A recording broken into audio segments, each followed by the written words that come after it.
especially when it's suddenly coupled with certified C. Yeah?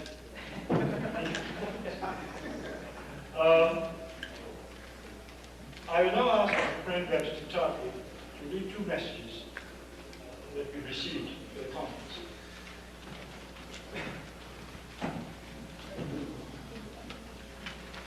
First, we have here a communication from Mr.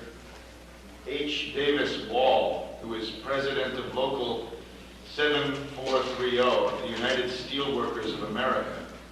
And he's also the vice president of the Charlotte, North Carolina Labor Council of the AFL-CIO.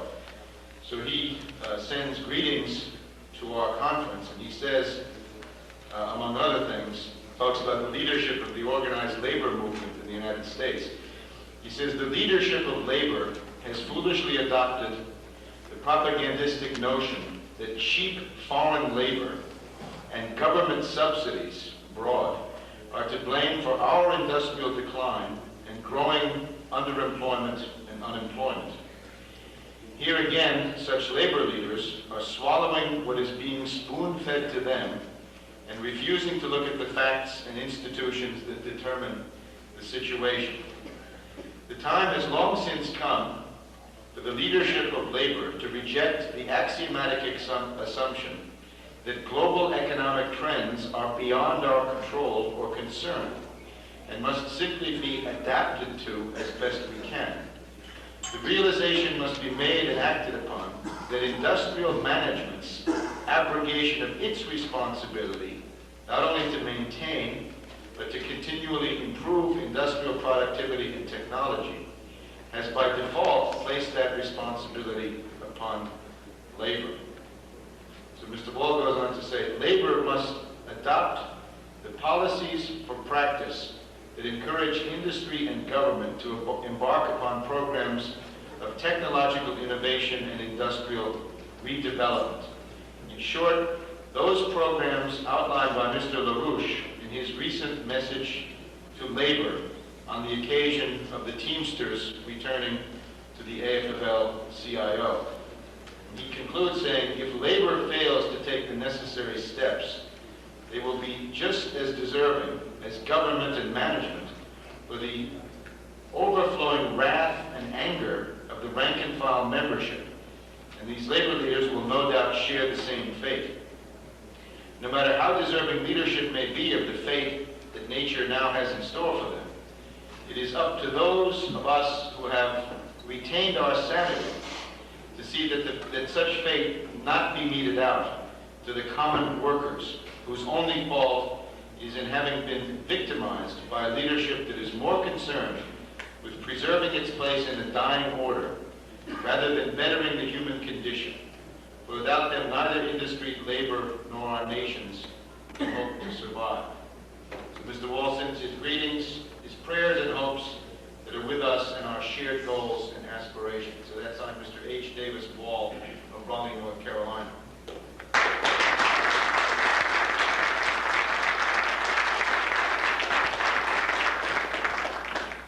we have an interesting communication from Stephen J. Lewis, who is a stockbroker in the London Stock Exchange. And he writes about the connection of the rise and fall of the dollar to the machinations of the international central banks. He says, among other things, the rise and fall of the US dollar since 1980 meets the objectives of most of the major financial groupings in the world. Meeting those objectives requires that financial markets, instability, and dollar weakness continue for the next few years. The vulgar Federal Reserve action in raising interest rates was ostensibly aimed at driving inflation out of the U.S. economy. Double-figure interest rates, however, pushed the U.S. dollar to levels where U.S. manufactured goods, in large part, were no longer competitive in world markets, or indeed in the USA itself. The productive sector of the U.S. economy was irretrievably weakened. The U.S. dollar stayed high roughly for the period 82 to 85, for long enough to bring about plant closures in the United States and the scrapping of distribution networks by U.S. manufacturers. This was happening even as published US GNP figures were showing substantial growth. But this growth depended on an increase in employment in service sector jobs of the US economy, a sector which cannot produce tradable goods. In 1985, the central banks decided that the dollar's strength had persisted long enough, and at the Plaza Hotel meeting in New York City that year, the finance ministers and central bankers agreed to knock the dollar lower. And within 2 years, the dollar was standing at half its peak level against both the yen and the German mark. From the point of view of the central banks, the cheap dollar, combined with the associated fall in the U.S. stock market, which is a consequence of the investors' perception that nothing was going to be done to help the U.S. currency, affords foreign interests an opportunity to buy up remaining U.S. productive assets at low cost. Mr. Lewis also speculates about the uncontrolled fall of the dollar and in the stock market, since this may threaten a prolonged depression in which the political outcome, especially in the less developed countries, would be uncertain. He says, this is why the central banks, even the previously hardline Bundesbank, joined in actions after the October 19th Black Monday to flood the money markets with liquidity. A measure of stability has been restored to the financial markets, which gives a platform from which foreign purchases of United States assets can now proceed. Central bank policy is likely to be opposed, however, to any significant recovery in Wall Street, which would increase the cost of U.S. assets, and is also opposed to any rally in the dollar, which would have the same effect. Consequently, should the U.S. dollar show any sign of revival, the group of 7 central banks would probably agree on actions to be taken to cap the U.S. currency. He goes on to say that from the U.S. bank standpoint, the rise and fall of the dollar has been very acceptable. In the period of dollar strength, the banks benefited from their lending to the expanding service sector. The dollar attracted international short-term funds, which provided the basis for a massive expansion in the balance sheets of the bank. Since 1985, the banks have benefited from the weak dollar because this has lessened the pressure on their debtors in the less developed countries to renege and default on their borrowings. The dollar is now so weak, however, and the stock market fall has so revealed the fragility of the financial structure that at least some of the U.S. banks are struggling to maintain their world market share and profitability.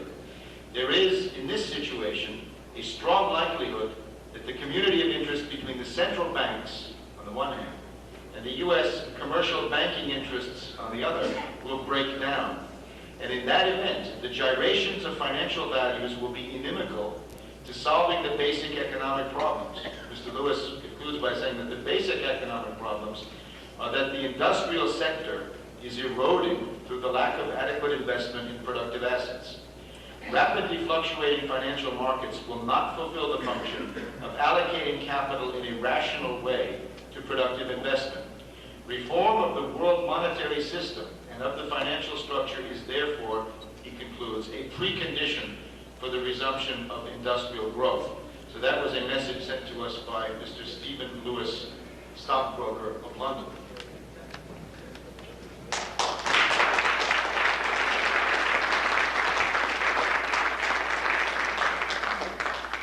Once more, I must turn to Brazil. I want to inform my very good friend, Mr. Morrison, I am not from Brazil. By an accident of geographical cubage, I was born in the north of Brazil, in Guyana. Even though I thank you for the allocation of nationality, I do not thank you for the allocation of debt, but I am from Guyana. I've been asked to read this before the next speaker comes up. This comes from the ruling party in Brazil. It's Mr. Oswaldo Lima, Secretary General of the Nationalist Parliamentary Party, PMDB. He's a federal assemblyman, and his party rules in Brazil, which, as you know, has over 120 million people. So it's quite a lot of homes. Schiller Institute, Boston, Massachusetts. Having been invited to the conference sponsored by that institute, where the problems of the New World Economic Order and the falling debt are being discussed, and being unable to attend that important meeting on account of my present commitments at the National Constitutional Assembly, which will soon be voting on a new constitution in Brazil, I have the satisfaction of knowing that Brazil is represented there through the competency and patriotism of the eminent Professor Garcia Munoz of the University of Brazil. His ideas regarding these very serious problems, which grieve most of all the masses of the Third World, which threaten peace, coincide with the ideas about these problems, which we have defended in the Nationalist Parliamentary Front, and have been upheld by the countries of the Group of 77 within the United Nations Organization, led by Yugoslavia and the courageous Peruvian President Alan Garcia. Best wishes for a complete success. With that message, it's my pleasure to introduce to you our next speaker, Professor Munoz.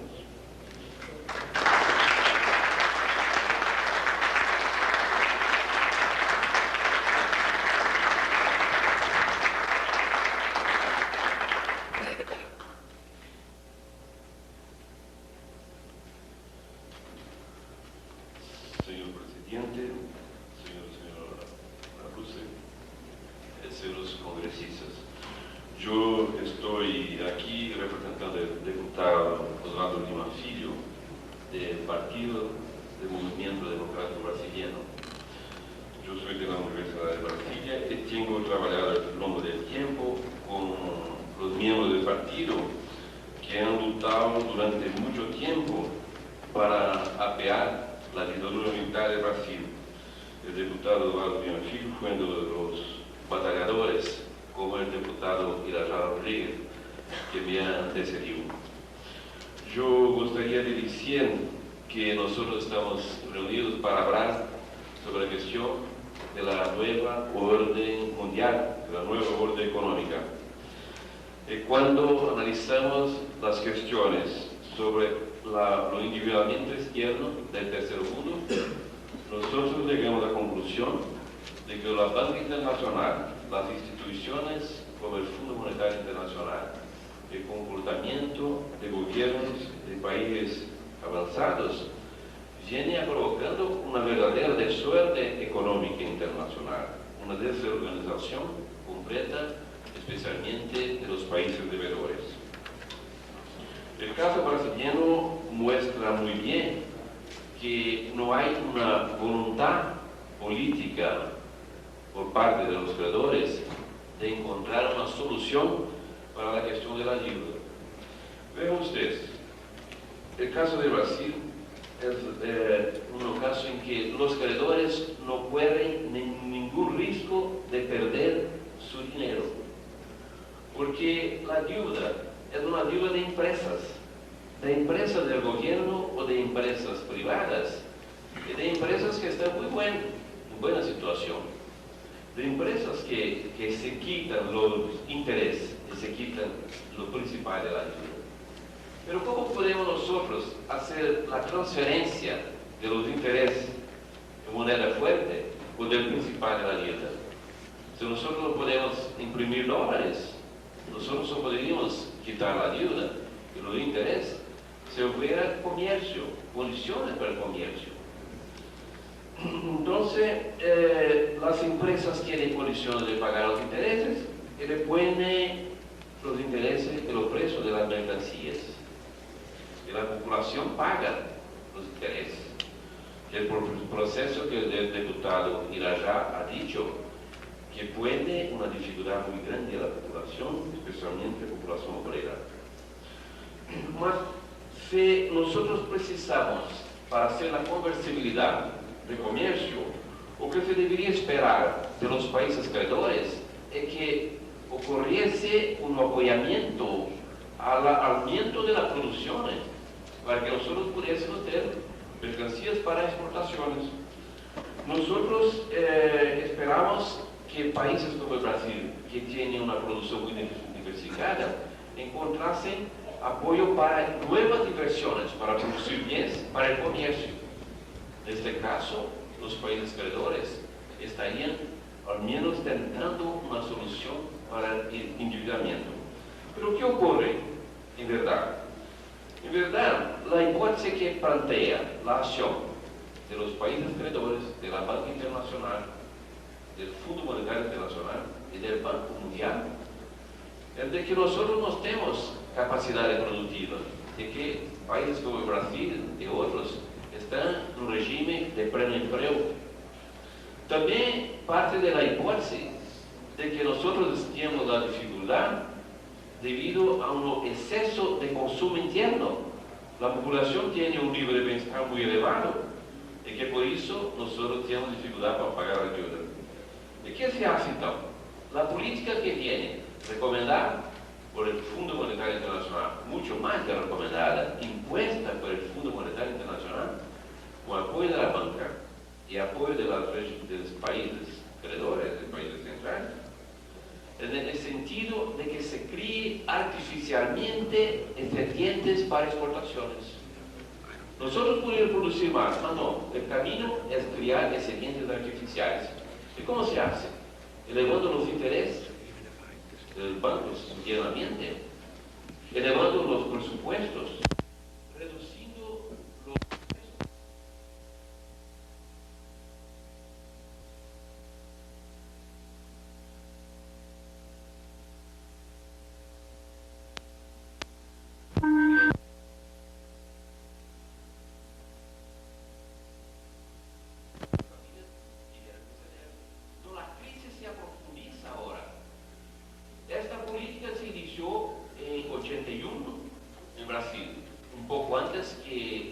la crisis de pagamiento. Inicialmente Brasil hizo una política como el Fondo Monetario recomendaba, sin que nosotros hubiésemos afinado un acuerdo formal con el Fondo Monetario Internacional. Mas antes que se iniciase esta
Monsieur le Président, Monsieur Madame Laroche, Mesdames et Messieurs les invités, quand les responsables de l'Institut Schiller à NEREFA m'ont fait l'honneur de me demander d'être aujourd'hui parmi vous et d'apporter à Monsieur Larouche mon modeste soutien dans le combat qu'il mène face à la justice de son pays, je n'ai pas un seul instant hésité.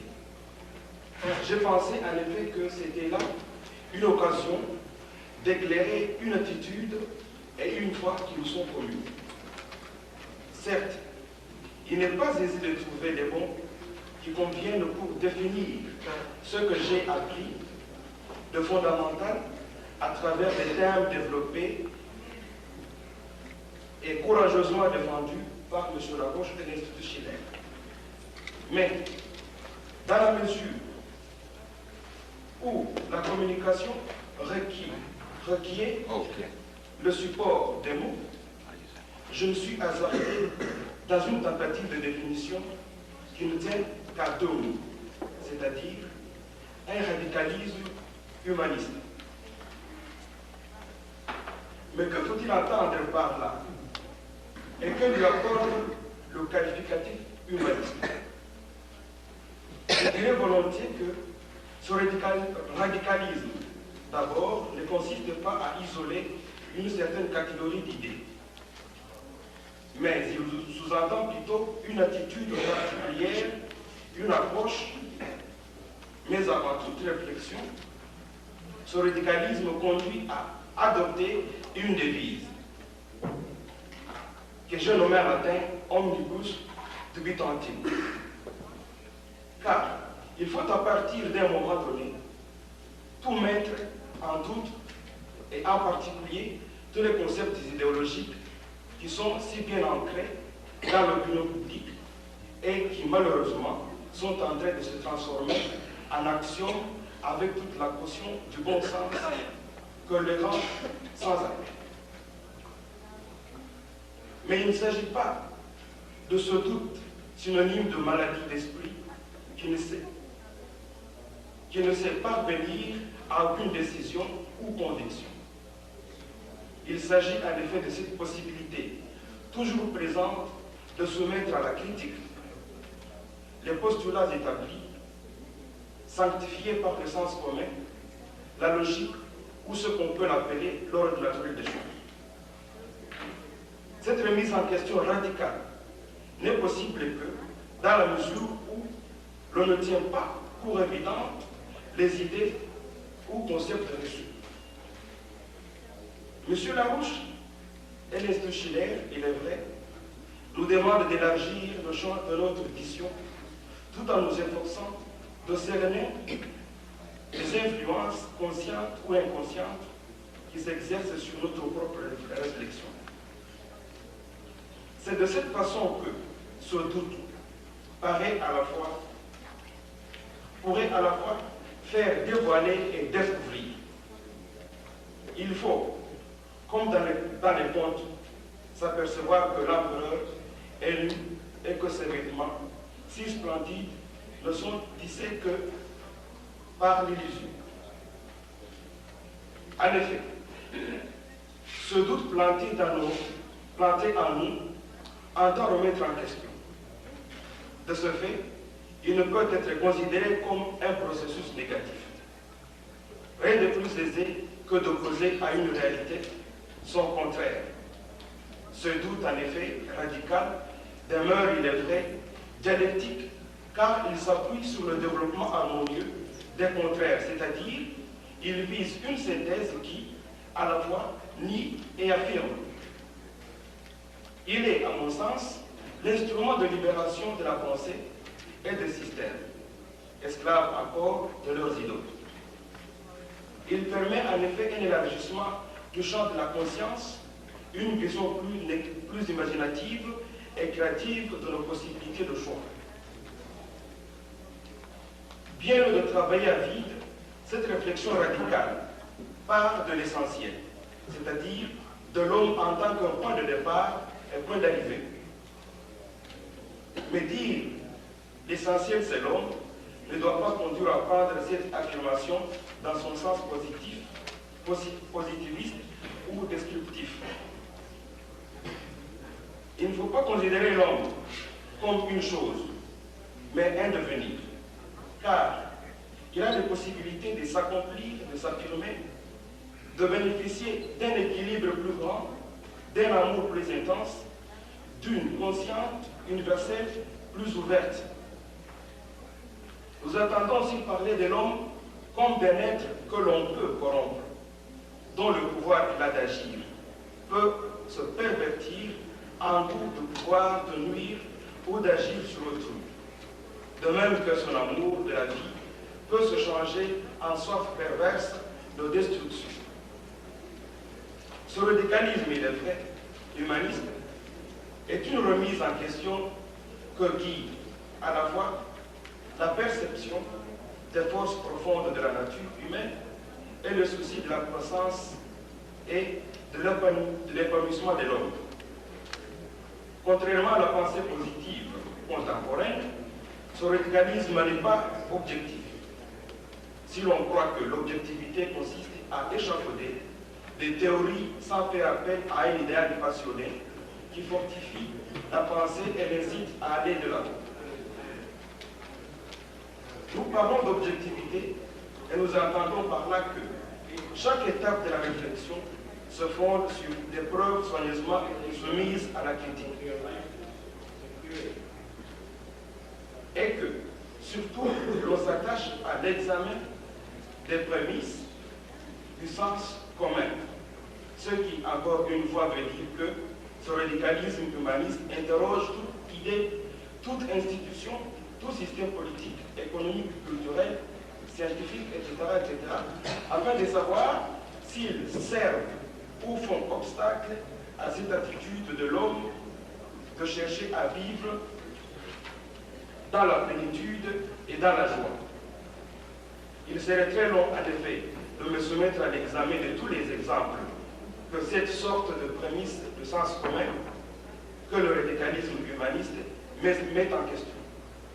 Mais je voudrais néanmoins soulever et souligner une situation qui, pour ma part, revêt une importance capitale, ne fût-ce qu'en raison de son actualité toujours brûlante. Il s'agit des relations nord-sud. En effet, jamais il est vrai, le Sud, ou plus exactement, le tiers-monde, n'a été aussi intensément présent dans votre vie quotidienne, pour les Occidentaux. Il est vrai, et il est bien entendu, que il est présent, ce tiers-monde, dans l'essence qui fait tourner les moteurs de vos voitures. Et il est aussi dans les carrosseries de ces mêmes voitures. Il est dans les meubles qui ornent vos salles de ce jour et à l'étalage de vos demeures avant d'enrichir vos menus quotidiens. Il est aussi et souvent le ressort de vos slogans publicitaires et de vos projets de vacances. Il est dans le cuivre de vos appareils ménagers. Et sa silhouette se profile immanquablement derrière vos courbes de croissance ou d'inflation. Jamais la prospérité de vos économies et l'équilibre de vos balances commerciales ne lui ont été aussi dépendants. Mais depuis toujours, dans les différents discours des économistes des pays du Nord, ce tiers-monde, ou précisément le Sud, me semble-t-il, a toujours été présenté comme un barbare civilisé. Et en dehors de ces quelques bons aventuriers aux esprits généreux, peu d'entre vous sont ceux qui ont essayé de se pencher réellement sur le sort du Sud et de s'intéresser à la nature même des relations nord-sud. Pour beaucoup, il est vrai, cette question ne leur revient à l'esprit qu'à l'occasion d'affreuses images projetées à la télévision et qui leur coupent l'appétit à l'heure de table. Pour d'autres, le tiers-monde, c'est la main tendue à la générosité. Cette générosité qui leur permet de meubler avantageusement des conversations internationales et de temps en temps de remplir quelques lignes d'un programme électoral. Cela permet aussi, il est vrai, de ne pas parler d'autre chose, et notamment de l'aide que les pays du Sud apportent au développement et à la croissance des pays du Nord. Car le mécanisme structurel qui préside aux relations entre les deux hémisphères sont tellement intégrés dans l'ordre qu'ils en sont devenus presque invisibles. Il faut dénoncer cela, le mettre quelque peu en lumière et l'imposer à l'ordre du jour des conférences internationales. La théorie classique des échanges internationaux suppose en effet que les besoins en matière première des pays du Nord et la rareté des capitaux dans les pays du Sud amènent un flux important de capitaux vers ces derniers. Ce flux devrait compenser normalement les conséquences négatives de l'échange international sur le développement des pays du Sud. Or, il n'en est rien. Les capitaux privés font défaut et de ce fait accroissent la dépendance économique des pays du Sud. Au moment où les capitaux publics poursuivent des objectifs plus politique qu'économique. L'aide publique aurait dû normalement prendre le relais des capitaux privés et faciliter ainsi le développement mondial grâce à des capitaux soit donnés, soit prêtés à long terme, mais à des conditions avantageuses. Bien plus, à l'aide bilatérale fournie par un pays riche à un pays pauvre, aurait dû succéder une aide multilatérale. De cette forme d'aide, un organisme international apporterait ce qui est de grâce aux contributions des pays riches. Une telle aide aurait dû l'avantage de mieux séparer l'aide et la stratégie politique des pays riches. Pour s'industrialiser, les pays du Sud sont obligés de s'endetter. Et peu à peu, en effet, le poids des créanciers sur la politique interne augmente.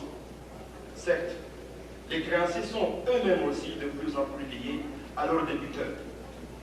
La cessation de paiement d'un important débiteur pourrait mettre en difficulté l'ensemble de l'économie mondiale, car le réseau banquier mondial a tissé des filets aux mailles de plus en plus étroites et contraignantes. Nous pensons que le décollage industriel de certains pays du tiers-monde est un fait possible. Mais il ne pourra donc y avoir de développement sans une transformation profonde des relations entre les pays habituellement industrialisés et les autres. Il y a plusieurs manières d'envisager ce changement, mais de toutes les façons, il suppose plus qu'une simple réforme. Un renversement de l'équilibre géopolitique mondial est nécessaire. Celui-ci doit déboucher sur un nouveau type de relation nord-sud ou sur une aggravation des conflits et des contradictions actuelles, si on ne fait pas attention. Une des principales exigences de nos pays du Sud a toujours été l'amélioration des structures de marché de nos produits de base. Nous en espérons une augmentation substantielle de nos recettes d'exportation et du revenu de nos producteurs, ce qui, par voie de conséquence, peut avoir des effets positifs sur les revenus dans nos pays du tiers-monde. Par définition, elle stabilisera et éventuellement revalorisera les revenus. Elle aidera donc tous nos pays du tiers-monde à résoudre eux-mêmes leurs problèmes de balance de paiement, de dette et de taux d'échange, tout en leur facilitant de mener à bien leur combat contre la faim, les maladies et le sous-développement. Ce problème de la réorganisation de l'économie internationale, comme celui des dominations qui pèsent sur le tiers-monde, nous a amenés à une certitude. Il faut mettre en question la croissance des pays du Nord, ce qui ne signifie nullement la supprimer, mais la réorienter. Serons-nous ensemble capables de le faire? Toute la question est là et réside dans la bonne volonté de chacun de nous. Cependant, si vos sociétés de l'hémisphère nord continuent à s'enfoncer dans les déséquilibres et les aberrations d'une croissance dont les défaillances sont de plus en plus patentes, il ne sera pas impossible qu'un jour, des pays du tiers-monde qui veulent briser le cercle vicieux de la misère et de la faim se groupent pour mettre la croissance des pays riches en porte-à-faux et forcer ces derniers à la redresser et à la réorienter à leur faveur.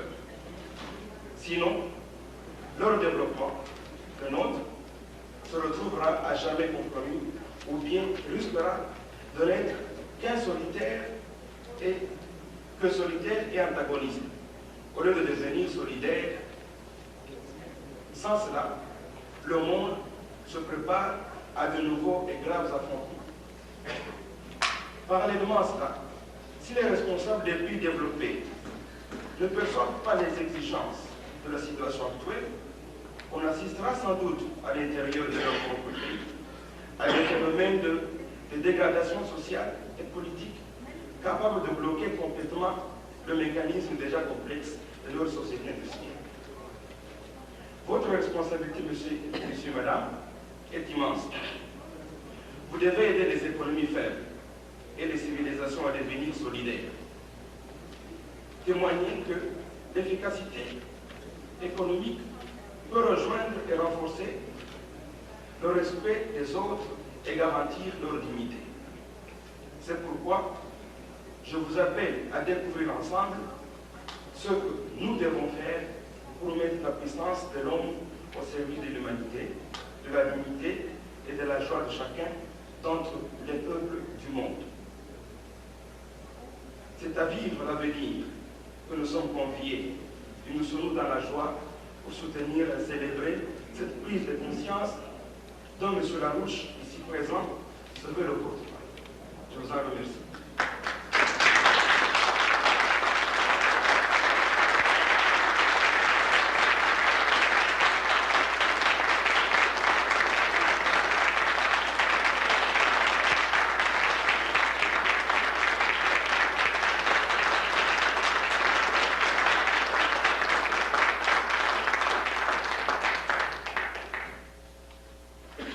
Next item on our agenda is a contribution by Mr. Jorge Aney, economist of the PRD, Revolutionary Democratic Party, which rules in Panama.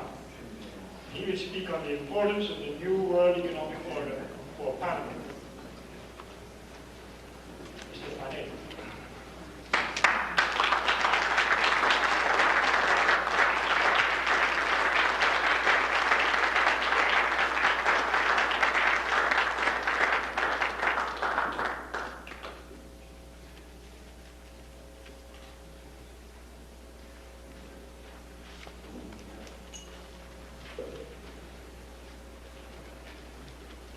Señor presidente, señor Larouche, amigos de Estados Unidos, amigos de alrededor del mundo. En primera instancia yo quisiera transmitirle el saludo de nuestro pueblo, de un pueblo que en este momento lucha una batalla difícil contra fuerzas extrañas que tratan de dominarnos y continuar el proceso de colonización. Para nosotros es importante hoy estar aquí porque la experiencia y la vida nos ha enseñado que solo en el campo de la solidaridad internacional, de compartir ideas y de juntar ideas con hombres de otros pueblos, podemos entonces encontrar las soluciones para nuestros problemas que en la mayoría de los casos son iguales a otros pueblos del mundo. Esta mañana, cuando oíamos las declaraciones de las observaciones del señor Lyndon LaRouche, nos sentíamos muy complacidos de encontrar en el norte gente inteligente, líderes que comparten y entienden nuestros problemas. Eso para la joven generación de panameños es importante. Nosotros creemos que unidos podemos vencer por un mundo mejor y un mundo más equilibrado. Panamá es un país pequeño de apenas 2 millones de habitantes que se vincula en una forma, yo diría que radical, a la economía mundial. Por nuestras tierras se ha construido el Canal de Panamá, controlado hasta 1977 por el gobierno de los Estados Unidos de Norteamérica. Después del tratado hay una administración conjunta del Canal de Panamá y en el año 2000 este canal deberá pasar a manos totales, integrales y soberanas de la República de Panamá. Por nuestro país también atraviesa un oleoducto transísmico donde pasa petróleo de Estados Unidos. También en nuestro país hay un centro comercial vinculado al mundo, donde se venden productos en su gran mayoría de Japón, de los Estados Unidos y de Europa. También cuenta nuestro país con un centro bancario y financiero internacional vinculado a los grandes intereses mundiales. También nuestro país tiene una industria poco desarrollada y una agricultura cada vez con mayores problemas. Pese a toda esta vinculación, pese a toda la presencia, ¿no?, de intereses y de capitales de los centros dominantes del poder económico, nuestro país, los niveles de desempleo, los niveles de pobreza, de hacinamiento de nuestra población han estado creciendo. El problema del crecimiento económico se ve mermado por una guerra económica que han desatado contra nuestro país y los sectores más atrasados de los Estados Unidos de Norteamérica. La deuda externa impide nuestro proceso de desarrollo, sacando grandes cantidades de recursos necesarios para nuestra gente. Para solucionar todos estos problemas, nosotros creemos que debemos juntar todos los esfuerzos por el cambio del sistema económico internacional. Nosotros creemos que la solución de estos problemas no son de carácter técnico, sino son de carácter político. El problema de la ausencia de capitales, el problema de la deuda, claramente expuesto durante todo este seminario, debe ser resuelto por la vía política y de una manera conjunta, con participación de todos y cada una de las naciones que se ven afectadas. Participación real, participación soberana e independiente. El intercambio desigual, cuando unos pocos se benefician y unos muchos sufrimos, debe ser resuelto políticamente a través de acuerdos entre los países y entre sus hombres. La falta de cooperación por parte de los países más desarrollados hacia los países menos desarrollados tiene que solucionarse, porque el problema es de las dos partes. Si nosotros no nos desarrollamos, si no solucionamos los problemas de nuestra gente, tampoco en los países desarrollados se podrán solucionar sus problemas y cada día serán más agudos y todos entonces vamos a sufrir. Debemos igualmente de manera conjunta solucionar los problemas de imposiciones políticas. Yo tengo que aprovechar esta tribuna para denunciar que nuestro país y nuestro gobierno está bajo el fuego de una conspiración montada desde Washington para destruir nuestro gobierno, destruir nuestro pueblo, destruir nuestras conquistas duramente alcanzadas en las batallas anticoloniales por la soberanía y la independencia nacional. Nosotros hemos sido víctimas directas de una conspiración y el chantaje del Banco Mundial y del Fondo Monetario. Sus políticas, sus condiciones están aumentando la pobreza y el desempleo en nuestras mujeres y en nuestros jóvenes principalmente. En Panamá, el 38% de las mujeres no tienen empleo. El 24% de los jóvenes de menos de 25 años no tienen empleo. Los muchachos que se gradúan en la universidad y en los colegios secundarios no encuentran empleo. Y eso es el resultado directo de la aplicación de políticas económicas ajenas a nuestra realidad y ajenos a nuestros problemas. La imposición, el chantaje, el descrédito que ciertos sectores de la administración Reagan tienen contra nuestro gobierno deben parar. En ese sentido, y aprovechando esta tribuna, yo quiero pedirle a los miembros de esta conferencia que nos ayuden a denunciar en cada una de las tribunas donde van, en sus países, nuestra situación. Nosotros hemos recibido en la lucha por la recuperación de nuestro canal y de nuestra soberanía solidaridad. En este momento necesitamos aún más esa solidaridad para que las fuerzas del atraso no vuelvan a tomar las riendas de nuestra nación.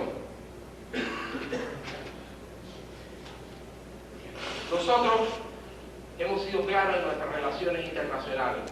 Nosotros hemos respetado a los pueblos, creemos en la autodeterminación. Frente al problema de Centroamérica hemos sido claros. Nosotros queremos la paz, no queremos la intervención militar de ningún lugar, de ninguna otra nación. Nosotros los centroamericanos queremos encontrar nuestras propias respuestas, nuestras propias soluciones a nuestros propios problemas. En ese sentido, Panamá ha hecho todos los esfuerzos para participar en el grupo de Contadora, ha hecho todos los esfuerzos para participar y promover cualquier iniciativa de paz por la vía latinoamericana. Nosotros somos un país tercermundista, porque creemos en la gente que tiene problemas como nosotros. Nosotros hemos defendido la integración de nuestros mercados, la integración de nuestras economías. Nosotros creemos que al interno de nuestro país, para poder solucionar nuestros problemas, tenemos que buscar ayuda internacional, tanto tecnológica como de capitales, para desarrollar las áreas revertidas que recuperamos a través de la lucha soberana por la recuperación del Canal de Panamá. Nosotros creemos que cuando la administración del Canal de Panamá en el año 2000, cuando retorne totalmente a nuestro país, sea un diseño que trate de integrar a América Latina, que trate de integrar al mundo, un diseño de administración y operación del canal compartido con todos los países del mundo en función del desarrollo y el elevamiento del nivel de vida de toda la humanidad. Nosotros en ese sentido tenemos que denunciar también la aplicación unilateral por parte del gobierno de Estados Unidos de la Ley 9670, que viola acuerdos comerciales, acuerdos en administración del personal y acuerdos políticos que están concertados en el Tratado del Canal de Panamá. Nosotros sabemos que de esta fecha al 2000 vamos a caminar por algunos problemas, que muchas fuerzas que no creen en el cambio, muchas fuerzas que no creen en nuestro pueblo, se van a oponer a que nosotros cojamos el canal en nuestras manos, que desarrollemos y consolidemos nuestras metas de política, nuestras metas de democracia, nuestras metas de liberación nacional, de respeto a los otros pueblos. Pero nosotros sabemos también que cada día, como se ha probado hoy en este escenario y en esta tribuna, otros hombres de otros pueblos, blancos y negros, de todos los países del mundo, cada vez más coinciden con nuestros intereses, coinciden con nuestros ideales de política, de desarrollo y de respeto a la humanidad. Nosotros también tenemos que tener claro y necesitamos la ayuda para estudiar las alternativas al Canal de Panamá. El actual Canal de Panamá tecnológicamente es una obra que irá perdiendo su valor, será una obra obsoleta en el futuro. Nosotros los panameños tenemos que introducir los cambios tecnológicos a esa vía de comunicación de manera tal que siga sirviendo al desarrollo de la humanidad. Y eso es, actualmente hay una comisión tripartita entre el gobierno de Estados Unidos, el gobierno de Japón y el gobierno de Panamá en la búsqueda de una alternativa al Canal de Panamá. A nuestro juicio, más países deberían participar en esa búsqueda de esa solución, y que la solución y la alternativa sea en función del desarrollo mundial, del elevar el nivel de vida de la humanidad. Finalmente, y para concluir esta intervención, yo quisiera darle un mensaje de nuestro pueblo a los organizadores y a los presentes. Nosotros en Panamá confiamos en ustedes. Nosotros en Panamá confiamos en que el mundo va a cambiar. Nosotros creemos que el cambio va a ser positivo. Nosotros creemos que hay la suficiente inteligencia en el mundo, la suficiente capacidad creadora para no llegar al colapso, sino llegar al 2000 con un mejor nivel de vida para todos y cada uno de los habitantes del planeta Tierra. Muchas gracias.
Señores Larouche, Víctor Miguel Larouche, compañeros participantes de los países aquí reunidos,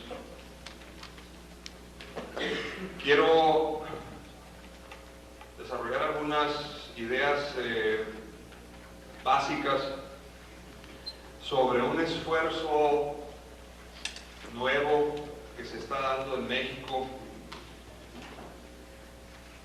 para cambiar lo que en estos 5 años ha venido desmoronándose de manera muy rápida en el terreno económico y en el terreno político. México se encuentra en un momento crucial, de tal forma que las decisiones que se tomen en estos meses electorales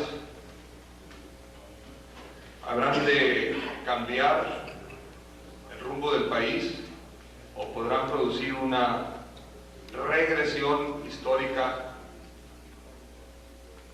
de muy graves consecuencias para el futuro. México se encuentra acosado, como todos los pueblos de América Latina, por graves presiones externas, por el enorme peso de su deuda externa y de su deuda interna, y por un agravamiento de las injusticias y los rezagos, por la desviación de las metas y de los propósitos de la Constitución y de la Revolución Mexicana. Durante los últimos 5 años, el país ha sufrido las consecuencias de graves desviaciones del proceso revolucionario original, que han hecho que se haya abandonado el proyecto original constitucional por parte de la actual clase que gobierna el país, que ha aumentado de manera muy grave la dependencia en materia económica, siguiendo todos los dictados del Fondo Monetario Internacional, lo cual ha producido un brutal empobrecimiento del pueblo y una amenaza permanente a las garantías individuales que se encuentran en la Constitución. La política económica y social del sexenio que está terminando va en sentido inverso de nuestras luchas históricas y conquistas revolucionarias. Se ha desmantelado implacablemente la empresa pública, disminuyendo la base material de nuestra soberanía y cediendo decisiones fundamentales al interés extranjero. Se ha descargado sobre el pueblo trabajador todo el peso de la crisis.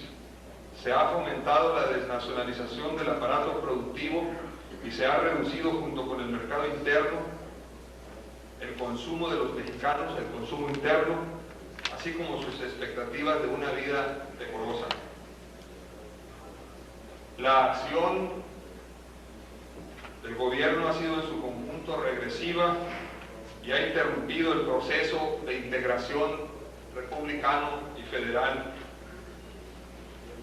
Se está abriendo la economía a una nueva fase neocolonial íntimamente ligada al proceso maquiladoras y de incorporación al mercado norteamericano de artículos de consumo. Esto ha dejado a la pequeña y mediana industria en condiciones de muy difícil sobrevivencia. Se ha abaratado el valor de la fuerza de trabajo y el modelo neocolonial puede volverse irreversible si nuestros recursos estratégicos, las exportaciones y todo este viraje que se está dando atenta y destruye las posibilidades productivas que ya se habían logrado en la nación. El subordinamiento al servicio, al pago de la deuda impagable, se ha dado a costa del crecimiento económico y del bienestar popular y ha hecho que los trabajadores mexicanos pierdan más de la mitad de su poder de compra en estos 5 años, mientras que internamente un pequeño sector privilegiado multiplica los actos de especulación financiera a través del mercado bursátil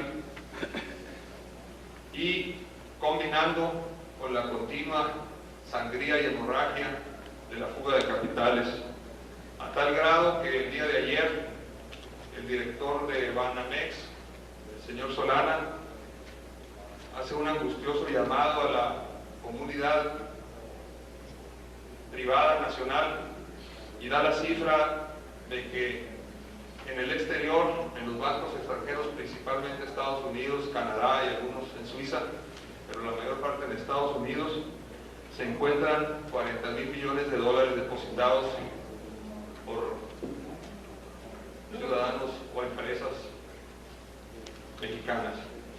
Y da la cifra comparativa de que el conjunto de toda la banca mexicana maneja solo al año 34,000 millones de dólares.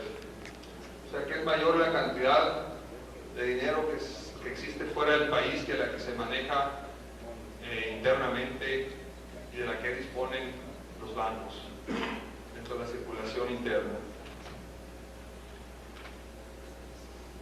En estos 5 años ha sido infernal la cadena del refinanciamiento de los pagos, de los créditos para pagos de intereses contraídos anteriormente, de tal forma que el país ya de hecho se ha convertido en un exportador neto de capital y ha venido aceptando condiciones cada vez más difíciles y más gravosas impuestas desde los centros financieros del exterior, que hacen extremadamente vulnerable nuestra economía y comprometen nuestra independencia política.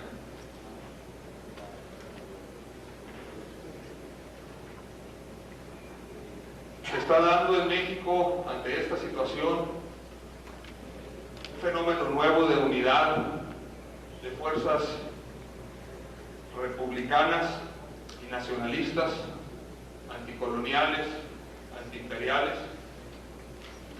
de ciudadanos configurados básicamente por clases medias, por sectores cada vez crecientes del sector trabajador y de los sectores campesinos profundamente descapitalizados, para luchar por revertir esta situación mediante una crucial y coyuntural transición electoral que se está viviendo en México. El programa, a grandes rasgos, de este nuevo movimiento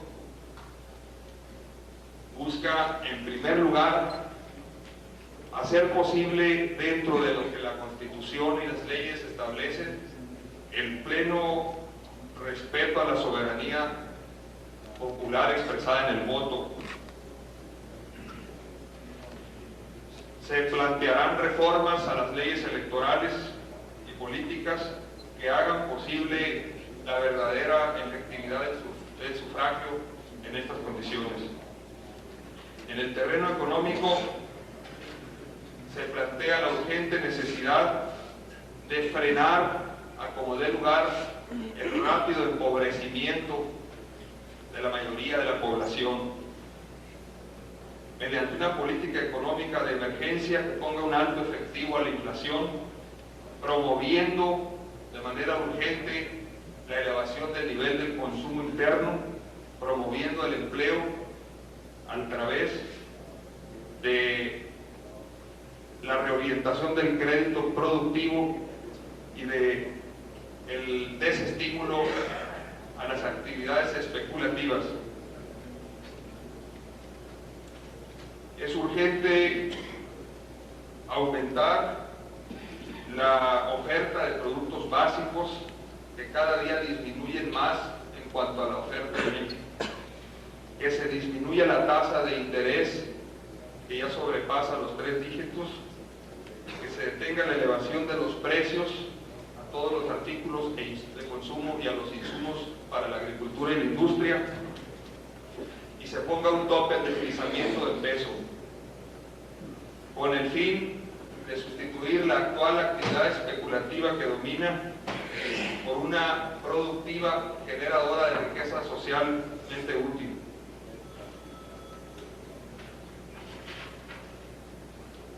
En coincidencia con los planteamientos que se han hecho por otros compañeros de otros países, es evidente que se requiere modificar radicalmente la relación económica y financiera con el exterior, suspendiendo partes o totalmente el servicio de la deuda externa que se paga anualmente y ajustando el pago de la deuda externa a una decisión soberana sobre los procesos económicos para emprender la reconstrucción del país con criterios nacionalistas, mediante el rescate y ampliación de la empresa pública y de la empresa productiva. Suspender el pago al servicio de la deuda en tanto no se logren condiciones de equidad, reajustando el monto del principal, disminuyendo las tasas de interés y limitando los pagos a un reducido porcentaje de nuestros ingresos por exportaciones después de haber satisfecho las necesidades del desarrollo nacional. Prohibir y proscribir nuevos endeudamientos para pagar antiguos créditos, así como evitar que las cartas de intención y todo otro tipo de arreglo internacional sea lesivo a los intereses del país. Revisar la ley de inversiones extranjeras, que ha sido, por una serie de irregularidades a lo largo de estos años, una de las fuentes, no la única, pero una de las más importantes fuentes de fuga de capitales, de la conversión de pesos a dólares como una forma de ahorro especulativa que ha sangrado enormemente la economía.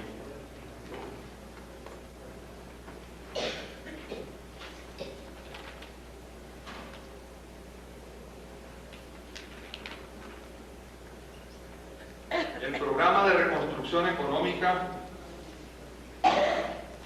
debe de destinar la mayor parte de los recursos que no se paguen anualmente hacia la inversión productiva y hacia el desarrollo de los recursos liberados, reorientar la política económica según las prioridades industriales, la de producción de bienes básicos de consumo y las agrícolas. Se debe de inmediato revisar la actual política que ha paralizado prácticamente la creación de infraestructura, sobre todo la de carácter agrícola e hidráulico. En este sentido, la exposición del señor Frank Moss de hace unas horas constituye para México una importante forma de replanteamiento de los convenios nuevos, de las relaciones internacionales nuevas de nuestro país con nuestro vecino país del norte, los Estados Unidos. Dado que la situación en el campo mexicano, en la agricultura, es sumamente grave y sumamente descapitalizada. Las altas tasas de interés, el costo elevado de los insumos, los créditos tardíos, los intereses moratorios y finalmente el congelamiento de los llamados precios de garantía que se está viviendo en todo este año han hecho que se esté hoy en día pagando un precio por tonelada de cosecha por debajo de los costos de producción y se aumente increíblemente el peso de esa deuda interna. Existen ejemplos muy graves, por ejemplo en el caso del trigo. En 1980 el costo de producción por hectárea fue de 7.514 pesos. Para 86 ascendió a 190.000 pesos por hectárea, lo cual representó un incremento de más del 2.600% en los costos por hectárea de trigo. Sin embargo, los incrementos en los precios de garantía solamente se elevaron en el mismo periodo en un 1.600%, o sea, la mitad. Esta mecánica descapitalizadora ha ocasionado un daño a los niveles de vida de los campesinos y lo peor es que cada temporada o ciclo se necesita de mayor producción para amortizar ese déficit que está habiendo entre la elevación de los costos de producción y los precios que se pagan por los productos de consumo popular. De tal manera que el gobierno ha recurrido a la suicida política de importar y de continuar importando alimentos básicos, principalmente de los Estados Unidos, referente al maíz, al frijol y a otros granos. La descapitalización es muy grave en el aspecto de la maquinaria agrícola. 5 años es el cálculo que se estima de vida útil para la maquinaria agrícola, sean estos tractores, trilladoras o cualquier otro implemento motorizado. Estos 5 años ya existen, ya están con muchos rebasados en la mayor parte de las áreas mecanizadas que están bajo riego en el país.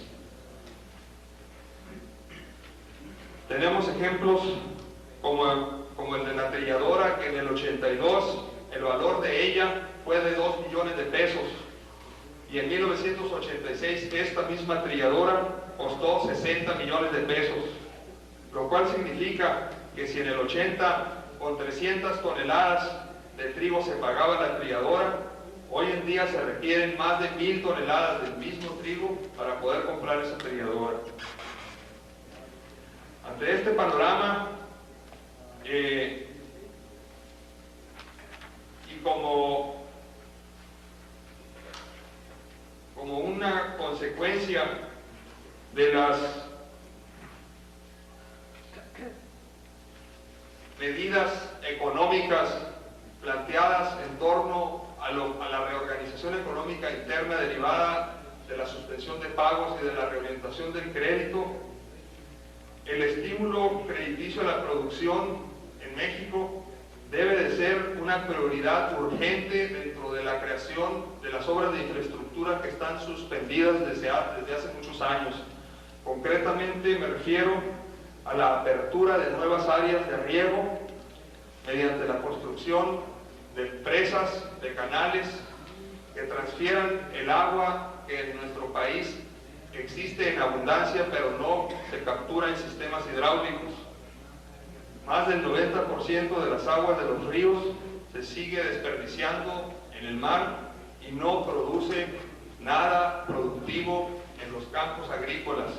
Y con las medidas de austeridad forzadas por el Fondo Monetario Internacional que actualmente están implementándose, no existe ninguna posibilidad ni ninguna decisión gubernamental para reactivarlas. A tal grado ha llegado este sacrificio interno a la economía nacional que el presupuesto federal anual de México, de cada peso presupuestado, 56 centavos están ya condenados a ser entregados al servicio de la deuda externa. De ese peso, solo 3 centavos están destinados al sector agrícola. Los planes hidráulicos que en el país serían prioridad de obras de infraestructura para poder reactivar de manera manera urgente tanto el empleo como la producción de alimentos como una necesidad urgente e inmediata. Serían el plan del Pacífico, el plan del Golfo y desde luego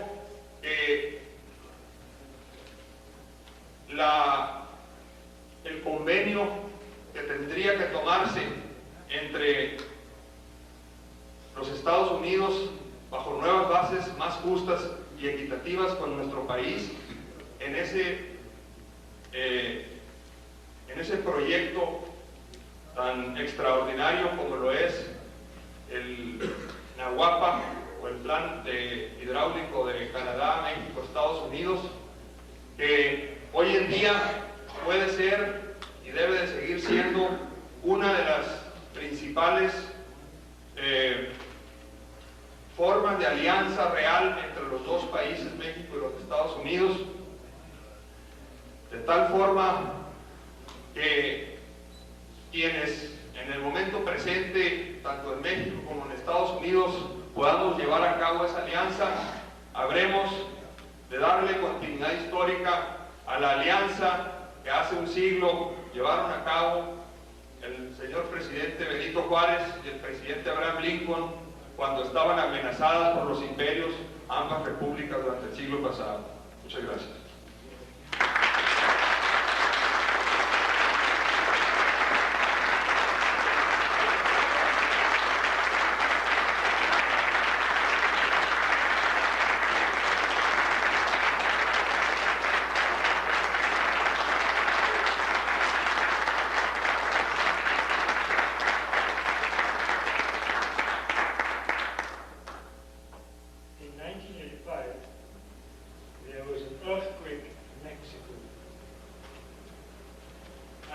Terminus of that event, a very brave thing occurred. The next speaker, who was then a congressman in the state of Yucatan, got a unanimous resolution in the Congress of that province calling on the President of Mexico to declare a moratorium on the foreign debt. I mention that because I thought at the time it was a significant event. I didn't know the person, and now I will get to know the person in the flesh. The entire Congress of that province called on him. He didn't accept the advice, but called on him to declare a moratorium on foreign debt in Mexico. Perhaps the president should have done that. So I must give you now to speak on a bill to declare a debt moratorium for Mexico, Mr. Federico Stein Soares.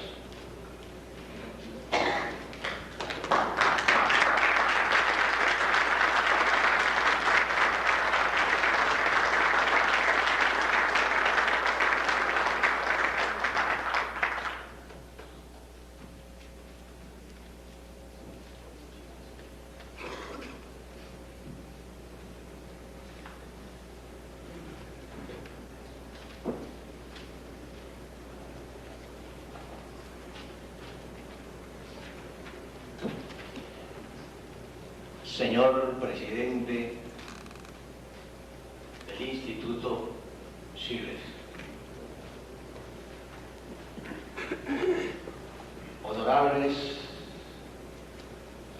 miembros de la mesa directiva de esta conferencia histórica, señores y señoras, amigos todos de los diversos continentes,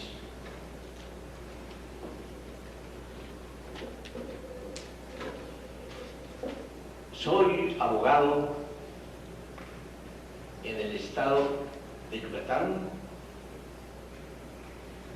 República Mexicana, en donde existen vestigios mayas que constantemente vinculan la fraternidad con los turistas que nos visitan a lo largo de los años. Vengo ante ustedes con verdadero placer, con sumo gusto, a cooperar en la lucha que realizan ustedes a través del Instituto CIDEF que organiza estas conferencias. El nuevo orden económico del mundo que trata de buscar esta conferencia y las que siguen, significa ahora no solo un propósito de los países endeudados, sino también de la misma humanidad, que está amenazada actualmente, gravemente, por el hambre y la guerra nuclear. La imagen histórica de la encantadora población de Bretton Woods, donde se reunieron en 1944 expertos en materia de economía para planear la ayuda a los pueblos deteriorados por la guerra mundial, está presente en este foro.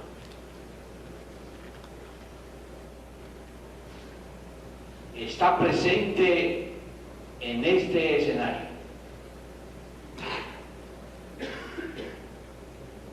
que se celebra en Boston, donde asisten hombres y mujeres inteligentes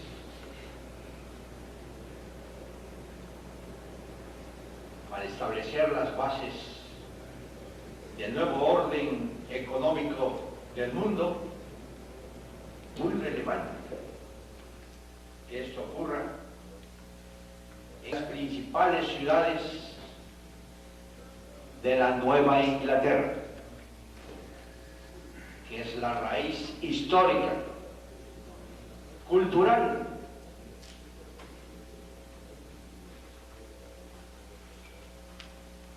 del gran pueblo de los Estados Unidos de Norteamérica.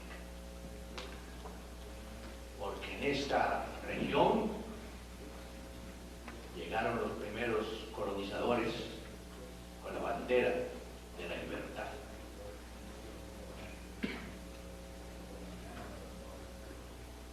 Antes de estudiar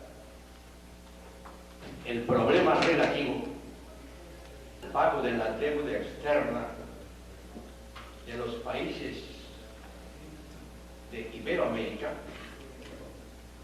es preciso señalar que la solución del mismo solo puede encontrarse en favor de los países deudores en una asociación de estos, presentando un bloque económico y financiero frente a la poderosa banca acreedora. Los países que en forma bilateral trataron de buscar una solución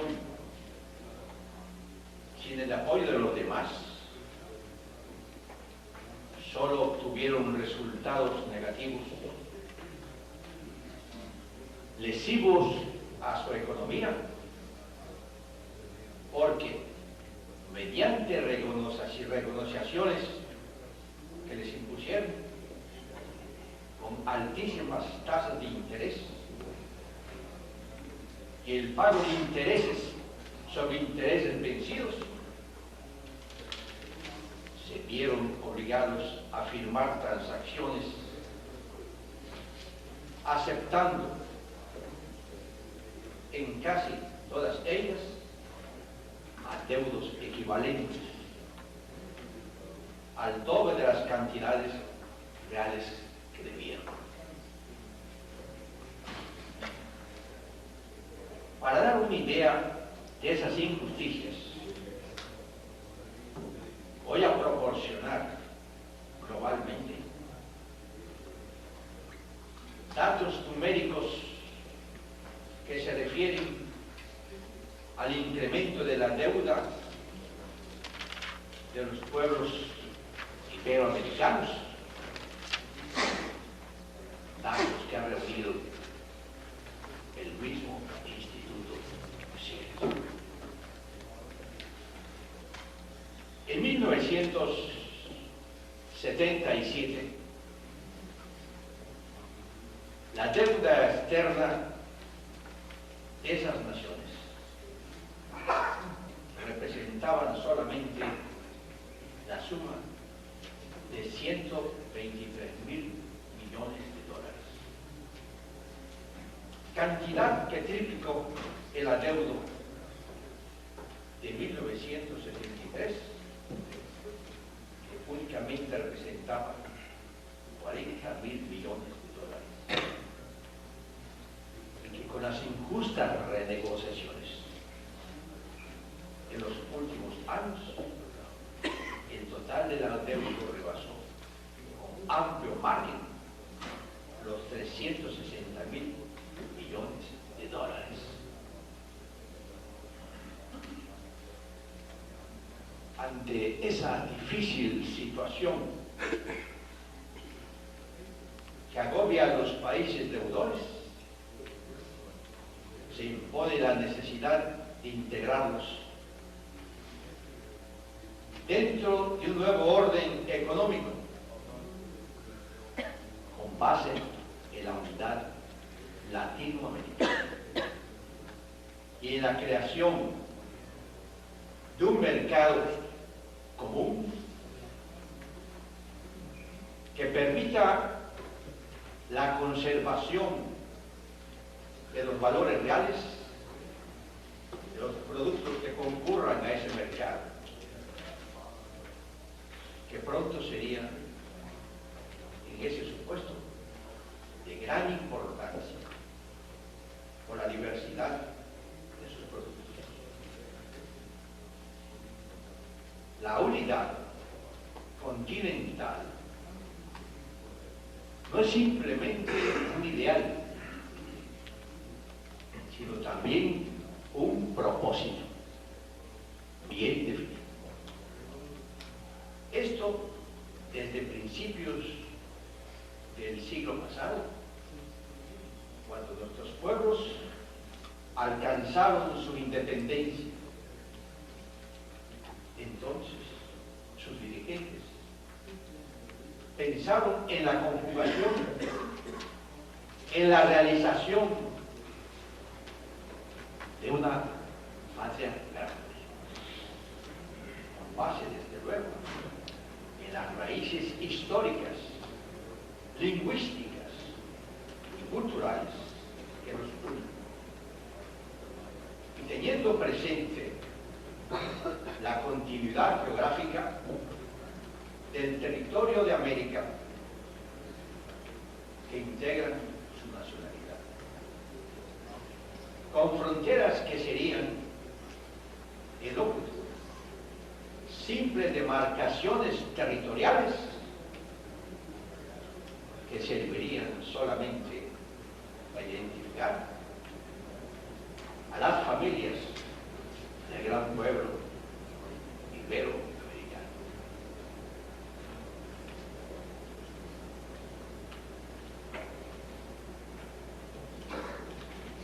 Hay que ser muy francos.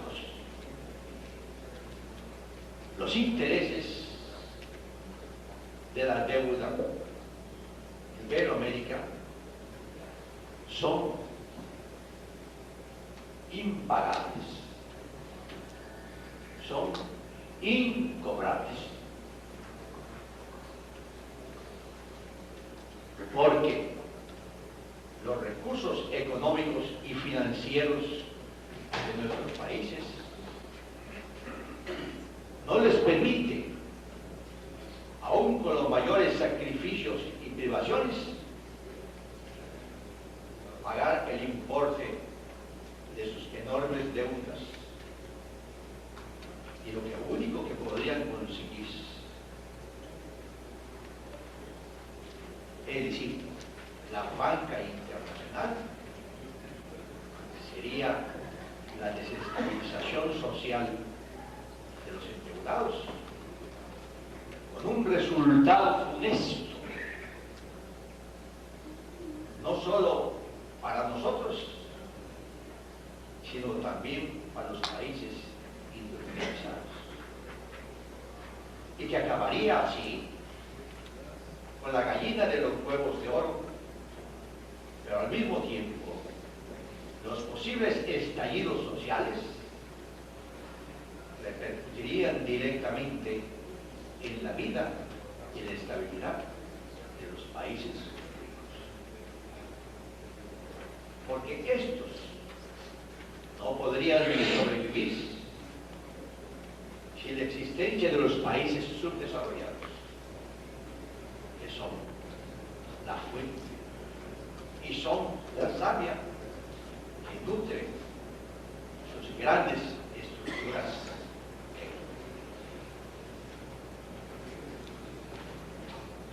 Un no pago de nuestra deuda y de nuestros intereses significaría el derrumbe, el colapso del sistema financiero en el mundo, que agarraría y conduciría al 80% de los bancos de los países ricos a un colapso económico. Y esto lo sabe la banca acreedora. Y por eso tiene que tratarnos con forma, aunque utilice presiones que no pueden llegar al final por esas circunstancias de desafío.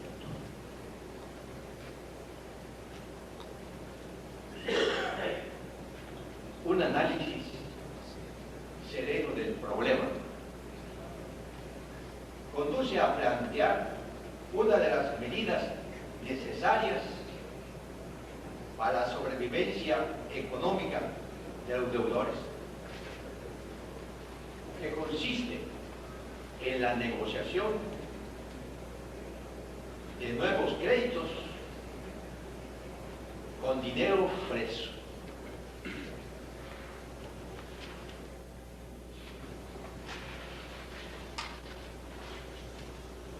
Pero sin el pago de intereses. Con los nuevos créditos con dinero fresco se permitiría el crecimiento normal de los endeudados,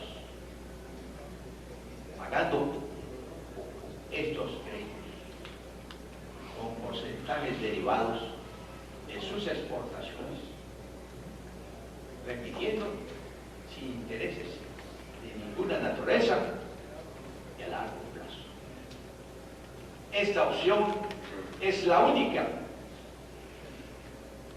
que pueden presentar los países endeudados, y es la única que la banca internacional tendrá que aceptar ante la realidad mundial.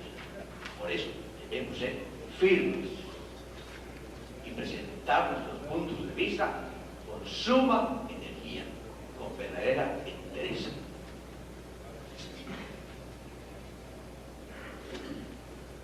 Considero que la propuesta anterior, como ya dije, sería la única opción viable si la banca internacional desea recibir el importe de sus préstamos anteriores y el pago de los nuevos créditos situación que permitiría una verdadera conciliación entre los países ricos y los pobres, con el establecimiento de un nuevo orden económico para Iberoamérica, para el mundo, es decir, para el tercer mundo. Y esto facilitaría una convivencia en paz por largo tiempo, pues de lo contrario desaparecerían los procesos democráticos en los países endeudados, con las secuelas en lo social, en lo político, en lo económico y en lo financiero, como ya dije antes.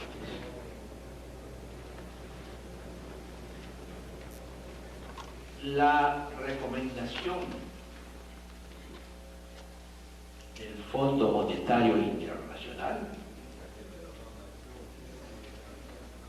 en el sentido de aplicar la austeridad, no es correcto. Desde el punto de vista social y realista, porque conlleva y tiene un límite, y ese límite es la paz y la salud de los pueblos. Como se ha comprobado en aquellos países en que se implantó y en los que no se ha logrado reducir ni estabilizar el endeudamiento externo, y por el contrario, en esas naciones la necesidad de capital extranjero ha sido mayor. Y por consiguiente, con reducción de gastos, debe ser contemplado mientras no lesione las bases políticas de los sistemas gubernamentales establecidos en nuestros países.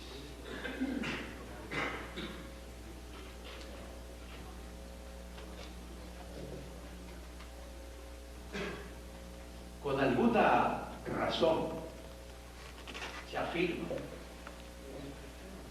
que deuda y austeridad son medios para presionar a los deudores, y de esa manera de actuar, y esa manera de actuar no es sana ni es moral, porque conlleva propósitos que dañan la organización política y social de los pueblos del tercer mundo.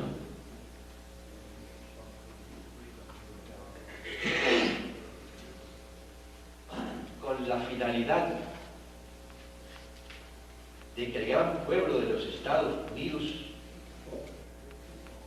conozca de cerca la forma en que se endeudó Iberoamérica, es oportuno señalar lo que sigue.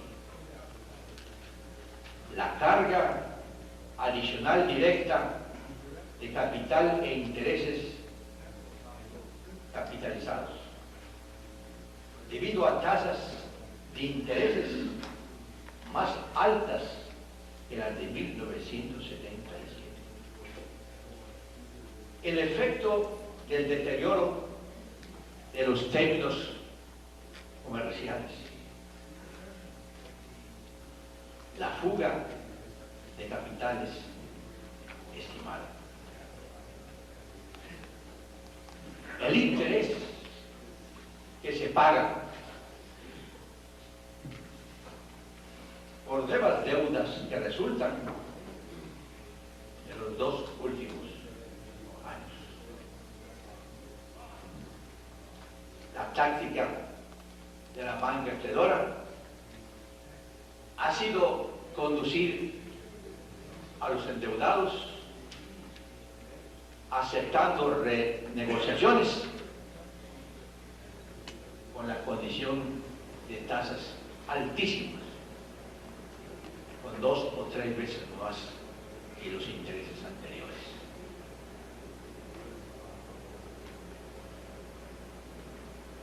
El incremento de las tasas de interés,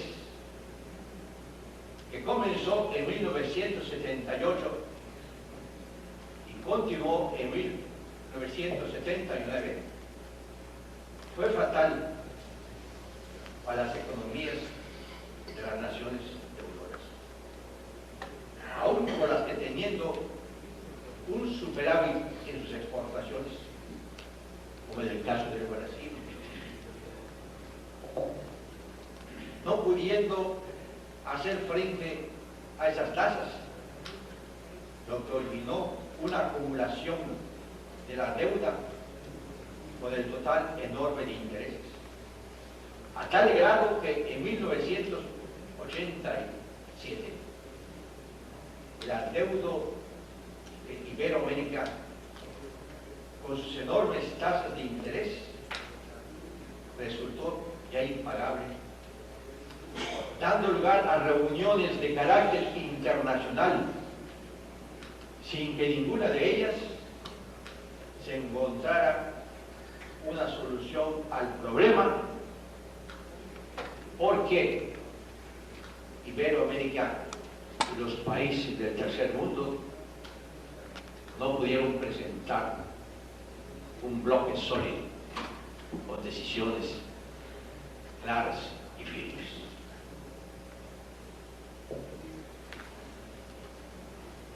Existen esquemas y cuadros elaborados por expertos economistas en las que se demuestra que si las tasas de inflación de los precios de las importaciones hubieran permanecido neutros, la deuda de las naciones subdesarrolladas estaría reducida ahora en un gran porcentaje. Pues se calcula que el deterioro de los términos de intercambio originó pérdidas por más de 95.000 millones de dólares. Cantidad esta que, utilizando como pago de la deuda externa, hubiera disminuido notablemente el problema económico que actualmente se estudia en esta conferencia.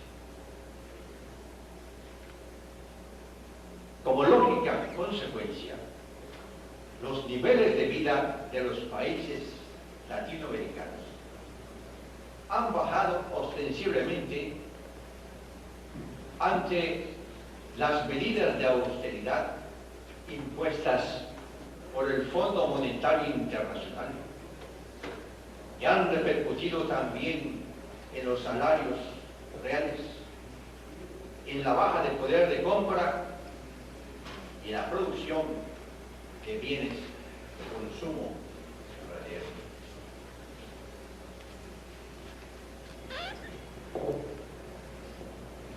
Como el Producto Interno Bruto del conjunto de los países latinoamericanos ha disminuido sistemáticamente, ostensiblemente, en los últimos años, y esto hace imposible el desarrollo de cualquier país del tercer mundo, se presenta un panorama incierto para los países de Iberoamérica. Ha llegado el momento de tomar decisiones firmes y decirle a la banca internacional que los intereses de la deuda externa son ya impagables y que solo se pagarán los capitales mediante porcentajes bajos de las exportaciones, con la precisa condición de que estos hagan préstamos con dinero fresco. Y esa es la postura del nuevo orden económico que estamos elaborando y comenzamos en esta conferencia histórica. Muchas gracias.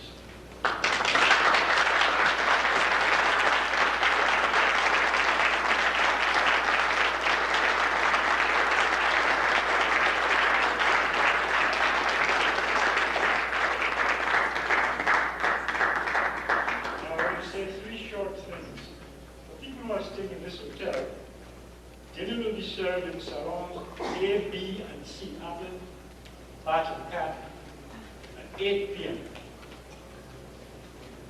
I'm asked to announce that there will be a concert at 7:45 tomorrow at the Highlander Inn, Brown Street, Manchester, near Manchester Airport, off exit 93. If you wish to know more, see Ted or Denny tomorrow at the registration desk. I also want to identify for you Dr. Nancy Mullen. Will you please stand? Yes. This lady, very important lady. She's the president of the Pro-Life Medical Council of California, and she was to speak to us tomorrow on the fight against euthanasia.